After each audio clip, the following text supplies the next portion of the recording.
Okay, and we're rolling. Greetings, everybody. Tommy Rat here. This is my channel. Okay, I talk about hardcore, punk rock, pro wrestling, games, and all other fun stuff. If you're new to this channel, please subscribe. And after you finish watching, like and comment. Even share this video out to people who feel they might want to listen to this.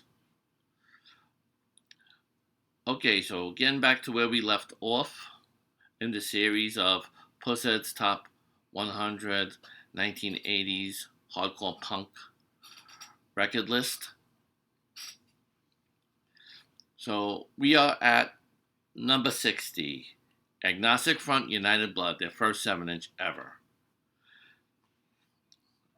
I mean, this was something that got them off the ground, got their foot in the door, but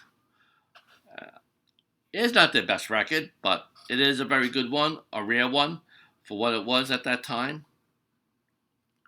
But still, and it is one of my favorite records. I remember at first I think the Mob was going to put out this record for them. Then they decided to do it on their own. Because they did. Because I remember when they were like putting the album covers together, putting the records in the inserts.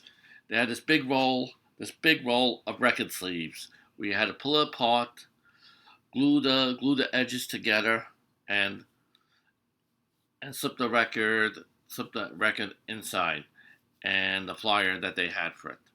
Yeah, they had a flyer that was a thank list with a lot of pictures of a lot of people from the scene back then, and a thank list of bands only. Okay. All right, now, number 59 is Bad Religion. How could hell be any worse? All right, let's see.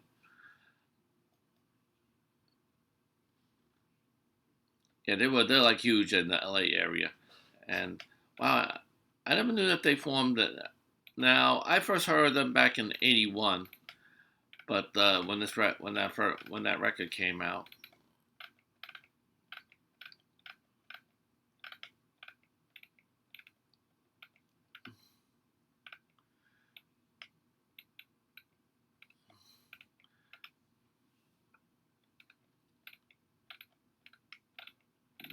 but that was a very groundbreaking album, and they're still active.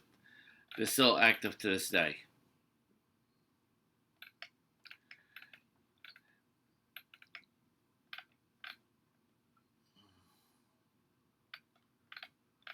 I'm trying to.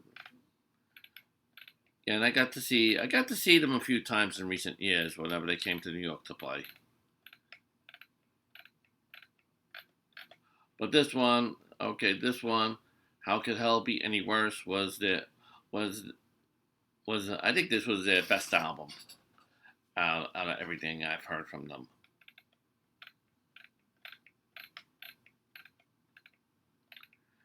And they put it out on their own label, Epitaph Records.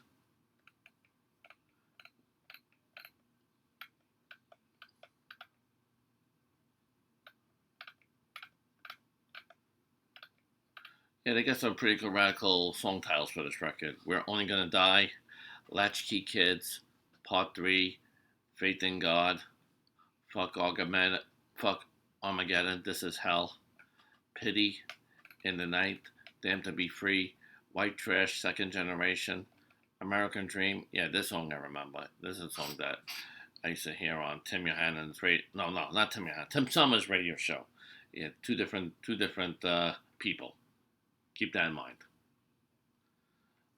Eat Your Dog. My God. Voice of God is Government, Oligarchy, and Doing Time. And this record was like about a half hour worth of music.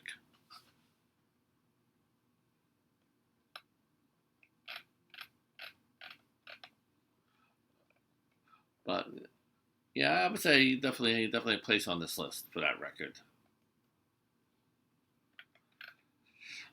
DOA, The Prisoner, and Prisoner 13 7-inch.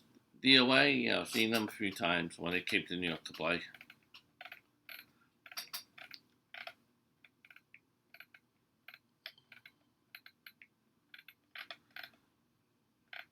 Now, I don't know. I don't think I heard the song for years. I heard the song for years on radio. The Prisoner. I think they had it on the Let 'Em Eat Jelly Beans compilation, if I'm not mistaken. I wonder if they got the idea of that song from the TV show, but it's a very good song. And back around the time was it was pretty rare to see bands making 7-inch records with two songs on them. That was a pretty rare thing, like in the North America area, or at least in the United States. Well, they're from Canada, so they're from DOA's from Canada, not. But usually the American bands were the ones the U.S. bands were the ones like cramming 6 to 8 songs on a 7-inch. You qua- doing the quantity over quality thing. For some people call it, but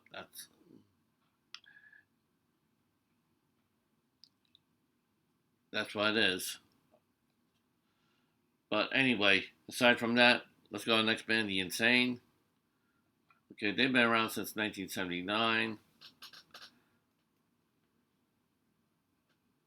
and and they're a very good band. They're a very good band coming out of England. They actually had a 3-song 7-inch. It's called Politics, Dead and Gone, and Last Day. I had an Insane record. I did, but I don't know what happened to it. Let me see.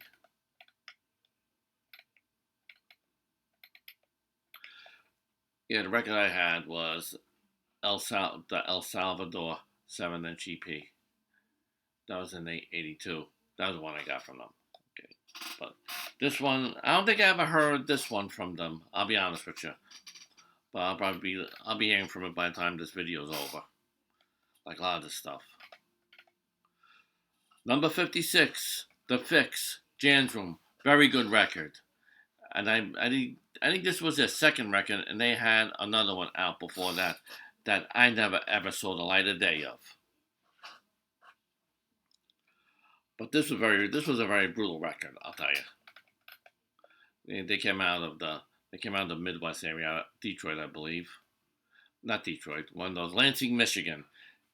Gotta be correct on that. Can't they're not the same cities.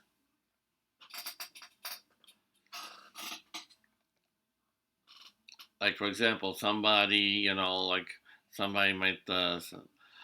say like you have two band members that play in a band in Europe, but from different countries.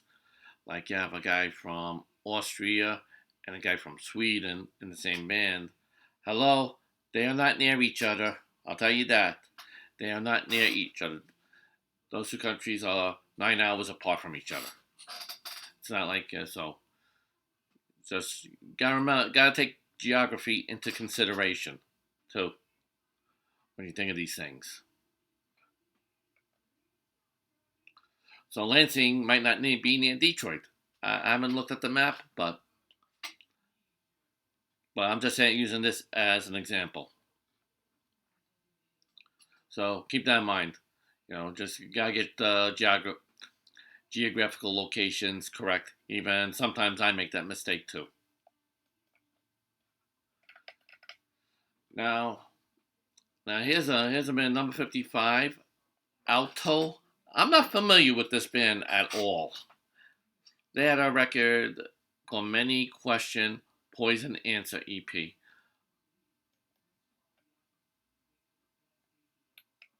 They're from Osaka, Japan. And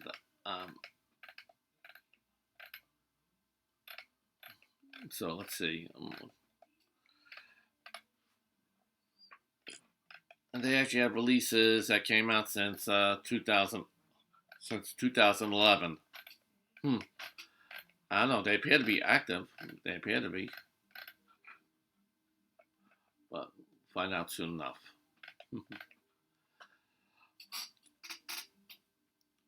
Okay, number 54 is Prong and their Force Fed album.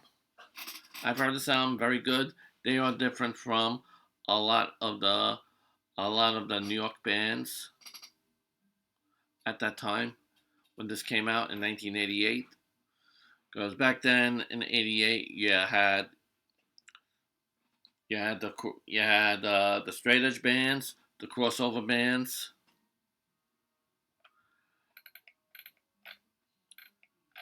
and and then other hardcore and punk bands, struggling out there. Yeah, so pretty much Prong was pretty much considered this for this album crossover thrash. And Tommy Victor, he was at that time he was also doing sound at CBGB's, and he was a very good sound man too. Okay, number 53, Tervi Cadet. I'm trying to pronounce the name of this record. Ayrton Jolo. Okay, on this RateYourMusic.com website where they have this list, then the image that's on this record is very, how should I say, graphic. It's very graphic. But, no.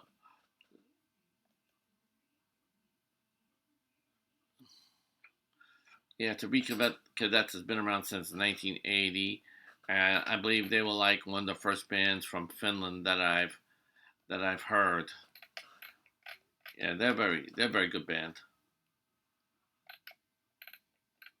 So they pretty much were in the hardcore punk genre.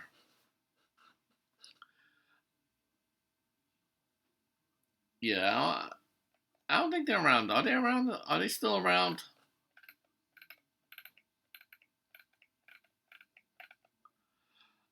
Actually, they still have records coming out since 2023. But now, what city do they play? Because I'm surprised, like that when Rejuvenate played, like, I don't know, couldn't get on a show with them or something. What we toured over there? Port- Finland's a fun place. Finland. I said Finland. I hope I said Finland before. You know. Okay. Okay. If I said some other country, please forgive me. Please forgive me if I said some other country. All right. It looks like I'm talking away from the camera. But I'm trying to look at other stuff too, because I got two monitors here, so I can see so I can try to see what I'm doing when I'm recording and get whatever information I could give you while looking down at my phone or whatever. Okay, 52, The Shit Lickers, Cracked Cop Skull EP. All right, now I'm not now. Let's find out what this band is from. Okay, they're from Sweden, and they're around in 1981. And let's see.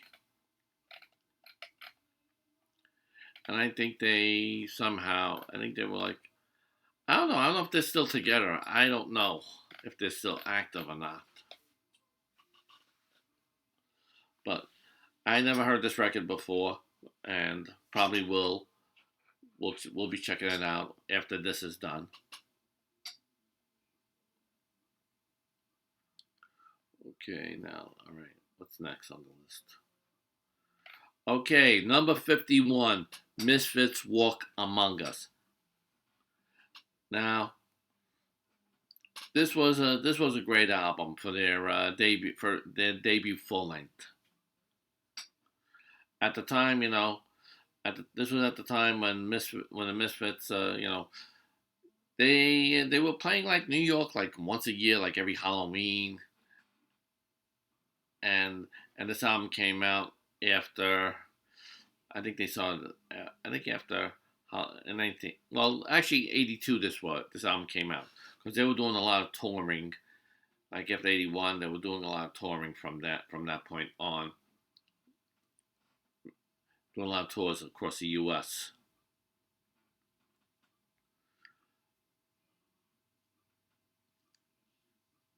I may say what you will about the Misfits. Some people think they're like a punk rock version of Kiss, but they have their own identity. They established their own identity doing what they're doing. Plus, play great music.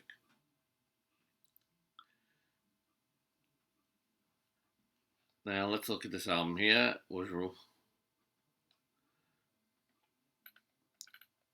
It was released in March of 1982,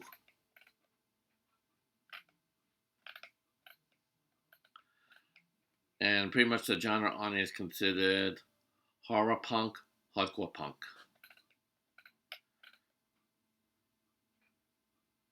And it was released on Ruby Records, which is like a subsidiary of Slash Records. They had a lot of their songs on here that didn't appear on other records. Overall, I overall definitely on their place on this list, I will say. And this was it, and this was a great record. All right, so that's about it for this review. A few things I wanna mention here. I want to thank all the people who helped back my Kickstarter campaign for my new book, Punk Rock Revolution. Okay, so that should be out sometime during this month. God, if nothing else, if no other monkey wrenches get thrown into the machine, but it is planned to be out this month. And if you want to help the channel, check out the description box below and see if there's a way you would like to help out this channel by supporting it. And to keep updated on my book, subscribe to my website. The link is below in the description box. Get on my mailing list, and you'll be notified of updates for the book. And subscribe to the channel to be notified when new videos come out. So we try to do them a lot more often than not often. All right, that's about it for now. And got another announcement after this. Another announcement too after this. See ya. See you next time.